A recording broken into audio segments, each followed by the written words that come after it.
Okay, we're going to do the new field to finish. We're going to do a little bit of a demonstration here, kind of show you how it works. So I've picked a large job to run field to finish on, and I'm going to select fix overlaps. Everything else is pretty much the same, and we'll go into some of the details later. I just kind of want to show you how it works and some of the tools and advantages that we're going to be seeing here. So we'll let this run.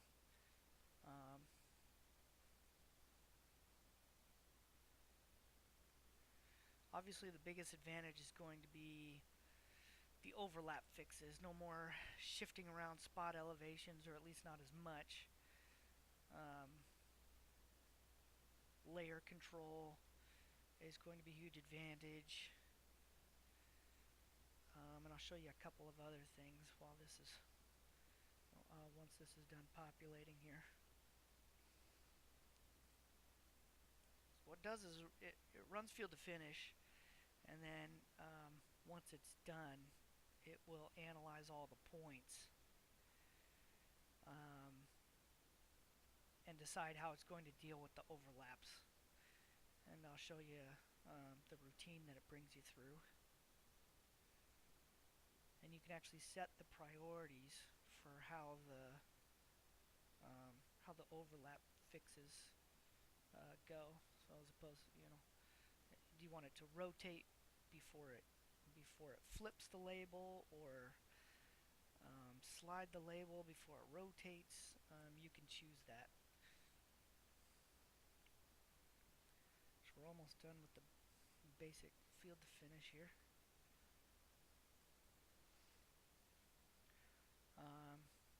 And it brings me into this avoid point overlap routine, and here's all the methods that you can select.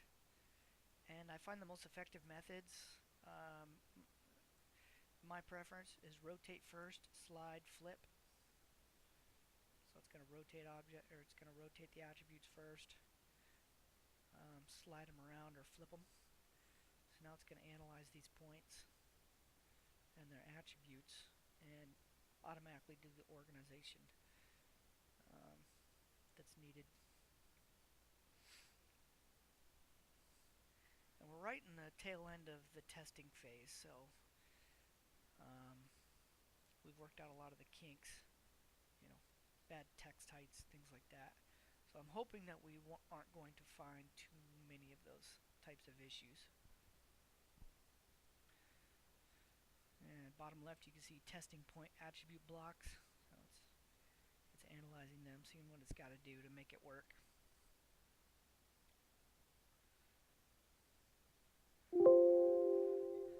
Found 4,257 points, and it found 1,251 overlaps, and it fixed 973 of them. So there's 278 remaining. That means that it ran through the rotate, flip, and slide routine, and with those options, it still had 278 left that it still needs to fix. But those are usually fairly minor things that need to be fixed. Let me just freeze off the utility text there.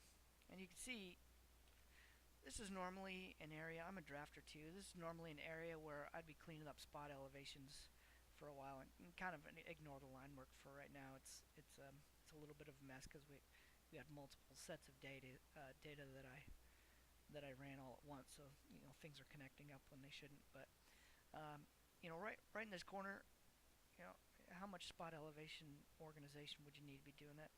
That would take quite a bit of time. So this is happening for the most part automatically, and there's some ways to clean up these couple little items fairly efficiently. So, and we'll go through those steps later. But look at this, I'm not going to touch anything in this corner. Those spot elevations are looking pretty good. Again, spot elevations looking pretty good. Maybe I'll fix one of these. This bollard, this description here, let's flip to the other side. see it's done a lot of the organization for you. So obviously, especially on a job this size, this is a huge advantage, I think. That's really why we're making the change, trying to make things easier for everybody. Um, Another advantage here is layer control. So you click on this layer, and or you click on this point here, and it's on the asphalt existing point layer, right? But so I can freeze off that layer, the asphalt layer. I can freeze that off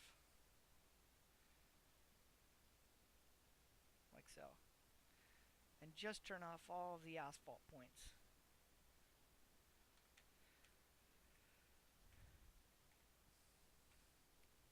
Or I can freeze the point elevation layer, freezing off every single point elevation on the whole site if I wanted to do that.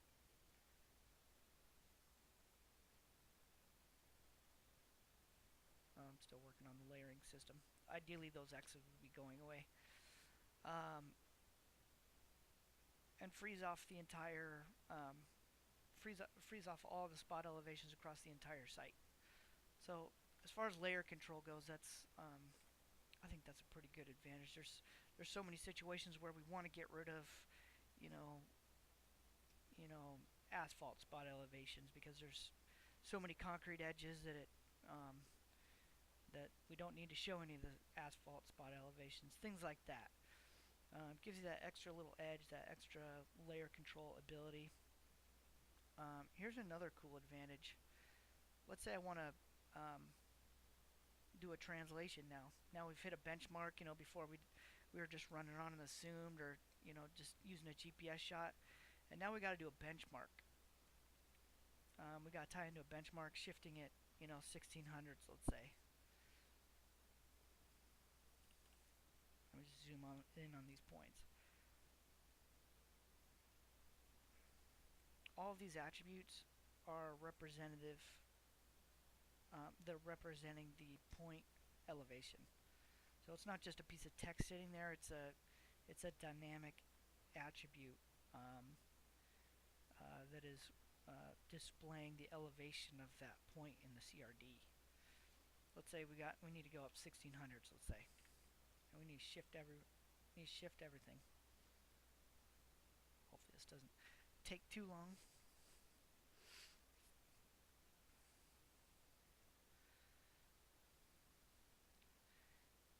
And when we do this, obviously, the alternative is using the old field to finish. We do a translate, and then we run field to finish again, and we have to reorganize all of those spot elevations because they're just a piece of text that have been brought in. They're not dynamic in any way.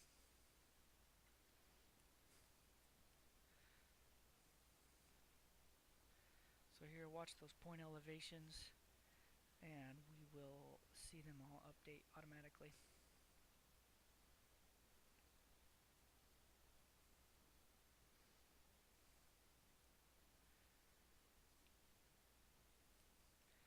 Translated 2300 points.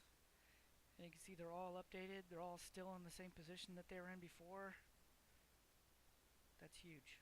That's huge for me as a tech. I would not want to have to reorganize all these spot elevations.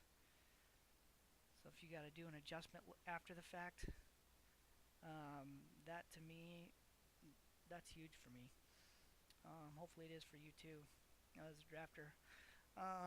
Another advantage here is that when we ran field to finish, we automatically created a point group called surface. So this point group didn't exist before we ran field to finish. We ran field to finish, and then it created this point group. And so it took every one of these codes that we want to be part of the surface. It organized it by code, basically. It included these points according to its code. So if it's an AZ, every one of the AZs point numbers was added to the surface group here.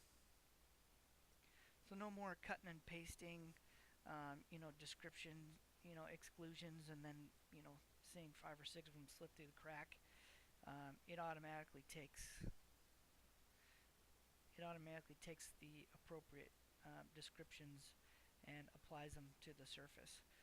One issue here that we got to keep in mind is the Z minus shots still come in because it's taking any description that contains the appropriate code that should be applying to the surface and applies it to the surface, but it doesn't automatically exclude these Z minuses. And maybe we find a way to do that, but for now we'll just need to enter this Z minus, exclude all Z minuses, and that's all that we should have to do. Now every one of these points should legitimately be part of this surface now. So hopefully that helps out on your end. So that's kind of a little demonstration, and we'll go into some of the tools and fixes and how to use these objects effectively, all the tools available to you, and we'll hit that in the video to come. Thanks, guys.